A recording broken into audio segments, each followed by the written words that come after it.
کہ آپ کو پتہ ہے کہ 2006 7 یا 2000 سے پہلے کوئی بھی علمی کتاب ہی نہیں تھا، کوئی بھی اپنے آپ کو ایز اے فرقہ مسلم کہلوانے والا نہیں تھا، ویسے تو تمام لوگ مسلمان ہیں۔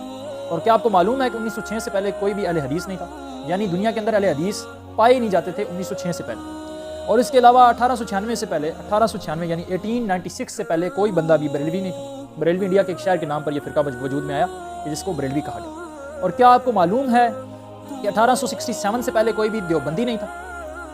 1867 سے پہلے دیوبندی ایگزسٹ نہیں کرتے تھے اس دنیا میں، دیوبندی نام کی کوئی مخلوق اس دنیا کے اندر نہیں موجود تھی، یہ وجود میں 1867 میں۔ اور کیا آپ کو معلوم ہے 250 یعنی 250 ہجری میں، ہجری سے پہلے کوئی حنبلی نہیں تھا، 200 ہجری سے پہلے کوئی شافعی نہیں تھا، اور تقریباً 150 ہجری سے پہلے کوئی بھی حنفی نہیں تھا۔ لیکن رسول اللہ نے اپنی زندگی میں ہی کہا تھا کہ یا علی، تم اور تیرے شیعہ قیامت والے دن کامیاب ہیں۔